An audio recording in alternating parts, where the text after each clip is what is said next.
나훔 1장 함께 나누겠습니다. 나훔 1장은 특별히 1장 1절에서 니느웨에 대한 경고다. 니느웨에 대한 경고는 이스라엘에 대한 경고가 아닌 것처럼 보입니다. 그렇지만 사실 니느웨에 대한 경고를 하시면서 누구에게 말을 하느냐? 유다에게 말을 하는 겁니다. 유다에게 너희도 이것을 듣고 너희도 이것을 알아라. 하나님 이런 분이시다. 하나님 공의를 행하시는 분이고 죄를 대하여 참지 않으시는 분이다. 다시 말하면 너희도 정신을 차리라 이 말이죠. 니느웨의 멸망을 보고 너희도 정신을 차리고 너희도 바르게 서 있어야 한다라는 겁니다. 그래서 끝나는 말씀 보면 15절에 그랬죠. 이 유다야 볼지어다 아름다운 소식을 보아고 이렇게 하면서 유다야 내 절기를 지키고 내 서원을 갚을지어다 이렇게 얘기하는 겁니다. 그러니까 하나님께서 니느웨에 대한 경고를 통해서 유다에게 말씀하신다. 우리도 하나님 말씀을 볼 때 이 세상의 원리들과 세상이 돌아가는 것들을 보고 그 세상의 원리를 쫓아가는 것이 아니고 하나님께서 그들을 징벌하시고 이 세상이 흘러가는 모양들을 보면서 우리도 경성하고 각성하고 깨어 있어야 되겠다 이런 마음을 가져야 된다는 거죠. 나홈 1장 2절에 여호와는 투기하시며 보복하시는 하나님이시니 여호와는 보복하시며 진노하시되 자기를 거스리는 자에게 보복하시며 자기를 대적하는 자에게 진노를 품으시며 했습니다. 하나님 반드시 뭐 하시느냐? 반드시 보복하시고 징계하신다. 뭘 말합니까? 공의의 하나님 말합니다. 공의의 하나님. 그래서 하나님께서 죄를 사하지 않겠다. 하나님께서 회개하는 자들을 치유하지 않겠다. 그런 말이 있음이 아니고 치유하고 회개하고 하나님 돌아오는 자는 반드시 하나님 아신다는 거죠. 하지만 죄에 대하여 죄를 범한 것들에 하나님 반드시 갚으신다라는 거죠. 5절에 그로 인하여 산들이 진동하며 작은 산들이 높고 그의 앞에서는 땅 곧 세계와 그 가운데 거하는 자들이 솟아오르는도다. 6절에 누가 능히 그 분노하신 앞에 서며 누가 능히 그 진노를 감당하고 그 진노를 불처럼 쏟으시니 그를 인하여 바위들이 깨어지는도다.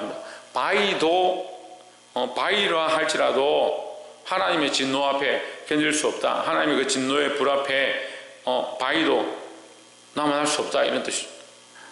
그러니까 바위는 단단하고 강하다 이 말이에요. 세상에 아무리 강하고 단단하고 세상의 법칙과 능력들을 가진 자라 할지라도 하나님 앞에서는 반드시 깨어지고 불탄다. 그러니까 하나님의 공의는 누구에게 거스르고 강하다고 해서 그 사람 내버려 두고 권세가 많다고 해서 피해가고 그렇지 않다는 겁니다. 세상의 원리는 힘이 있고 권력이 있고 돈이 있는 사람들 앞에 굽히고 그들을 함부로 할 수 없지만 하나님의 방법은 반드시 공의를 행하신다라는 겁니다. 그래서 당장에 세상에 사람들이 잘 되고 어떤 사람 악을 행하는 자들이 축복을 받는다 하더라도 우리가 그걸 부러워할 필요가 전혀 없다라는 거죠. 반드시 하나님이 공의의 때에 공의를 행하신다는 겁니다. 그러니까 공의의 때에 공의를 행하시는 것은 반대로 얘기하면 우리의 연약함과 우리의 부족함과 또한 우리의 가난하고 궁핍함들을 하나님 때를 따라서 채우시는 하나님이시다는 거죠. 이게 하나님의 공의의 하나님 되심을 잊지 않고 바라보고 따라가기를 소망합니다. 두 번째는 12절에 여호와께서 말씀하시기를 그들이 비록 잠잠하고 강장하고 중다할지라도 재성이 강장하고 중다하다. 강하고 많을지라도 반드시 멸절당하리니 그가 없어지리라. 내가 전에는 너를 괴롭게 하였으나 다시는 너를 괴롭게 하지 아니할 것이라 했습니다. 그들은 강하고 많지만 결국은 그들은 망할 것이고 나는 너희를 멸절하지 않을 것이다. 여기는 이제 두 가지가 나오는 거죠. 그들이 강하고 힘이 많고 많은 것처럼 보이지만 그들은 그들의 죄를 따라서 반드시 하나님의 공의로 망할 것이고 나는 너희를 지킬 것이다. 너희와 그들을 이렇게 딱 나눠주는 겁니다.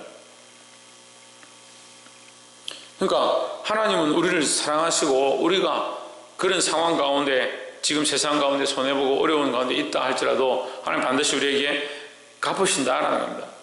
그럼 죄로 서 있는 자는 죄로 갚으시고 의로 서 있는 자는 의로 갚으시는 겁니다. 그러니까 우리는 누구 앞에 서야 됩니까? 하나님 앞에 서고, 하나님께서 우리를 다시 회복해 하실 것들을 기대해야 된다는 겁니다. 13절에 이제 내게 지은 그의 멍에를 내가 깨뜨리고 너의 결박을 끊으리라 했습니다. 그는 지금 니느웨죠. 이 세상이죠. 그 세상이 우리에게 지은 짐, 좀 더 구체적으로 나오면 이제 거기서 한 자가 일어나니까 그건 이제 사단입니다. 사단이 우리에게 지은 짐 뭐냐? 죄의 짐이죠. 죄의 짐. 뭐냐? 죄의 멍에죠. 그러니까 너의 멍에를 내가 반드시 깨뜨리겠다 하는 겁니다. 자, 하나님께서 우리에게 지어진 죄의 짐 보십시오. 그들이 너에게 짐을 지었는데 그럼 너는 죄가 없느냐? 우리도 죄가 있습니다. 그렇죠? 우리가 그 멍에를 죄의 멍에를 맸으니까 우리도 죄가 있는 겁니다. 하지만 그걸 깨트린다. 그러니까 이걸 이제 우리 말로 하면 죄는 미워하는데 사람은 안 미워하는 거죠. 하나님께서 우리의 죄는 미워하시는데 우리를 사랑하신다. 그러니까 우리에게 지어진 이 죄의 멍은 하나님 깨뜨리시고 벗기를 원하시고 우리는 살리기 원하신다라는 거죠. 그러니까 이게 하나님 마음입니다. 그러니까 우리가 말씀을 보면서 하나님 치시겠다, 심판하겠다 이렇게 보면 하나님 우리를 미워하시는가 자꾸 착각하는 사람들이 있습니다. 하나님 공의의 하나님이시니까 우리를 진멸하기 원하시는구나 이렇게 착각하는 사람들이 있습니다. 하나님의 목적은 진멸이 아닙니다. 하나님의 목적은 구원입니다. 하나님 우리를 사랑하십니다. 우리에게 수많은 멍에와 죄의 짐들이 있다 할지라도 하나님 그걸 벗기기 원하십니다. 그러니까 우리는 어떻게 해야 되냐? 믿음으로 그걸 믿고 나와서 이것을 벗겨달라고 하나님 앞에 엎드려야 되는 겁니다. 그리고 엎드리고 회개하라는 말을 들을 때 자꾸 찔리니까 뭐라고 생각하냐? 하나님 우리를 싫어하시는구나. 목사님 회개해라. 너 죄를 자복하고 하나님 앞에 엎드려라. 그렇게 하면 목사님 우리 싫어하는 것 같다. 맨날 뭐라 하고 매일 나와서 회개하는데도 더 회개하라 한다. 목사님 왜 자꾸 책망만 하시고 자꾸 치기만 하시냐? 치는 게 아니라 그 죄를 치는 겁니다. 책망하는 것이 아니라 그 죄를 책망하는 겁니다. 근본 사단의 죄는 없어지지 않죠. 사단은 죄의 근본이니까 그 죄를 씻을 수 없습니다. 하지만 우리는 그 죄의 근본이 아닙니다. 그 미혹을 따라서 죄를 뒤집어 엎은 것, 우리에게 뒤집어 씌운 거지. 그리스도가 십자가에서 돌아가심으로 말미암아 뭘 졌느냐? 우리의 죄의 짐을 지고 돌아가셨다 했습니다. 그러니까 우리의 죄의 짐을 그리스도 앞에 나와서 우리 뭐 하면 됩니까? 지금 그 앞에 벗어놓으면 됩니다. 그 왜 세상 그 죄의 짐을 우리가 서서 지고 있느냐는 거예요. 그걸 회개하지 않는 것에 대해 책망하는 것이고, 우리가 이 원리를 안다면 날마다 주님 앞에 나와서 회개하는 것이 오히려 기쁨이 되어야 되는 겁니다. 때로는 물론 우리의 연약함과 우리의 부족함을 볼 때 답답하고 속상하죠. 그렇다 할지라도 이것을 벗는 것에 대한 기쁨, 회개에 대한 기쁨, 회개함으로 또한 온전케 하시는 하나님의 은혜의 기쁨, 이 회복의 기쁨을 맛보시기를 주의 이름으로 축복합니다. 다시 말씀드리지만 하나님은 죄에 대하여 진노하시고 하나님을 떠나서 말씀을 불순종하는 것들에 대해서 직격하시지만 우리의 모습, 우리의 자신들에 대해서는 하나님 사랑하신다라는 거죠. 마지막 세 번째로 15절에 볼지어다 아름다운 소식을 보하고 화평을 전하는 자의 발이 산 위에 있도다 하십니다. 제 성경에 보하고 있는데 보호하고 아름다운 소식을 보호한다. 아름다운 소식을 귀하게 여긴다라는 거죠.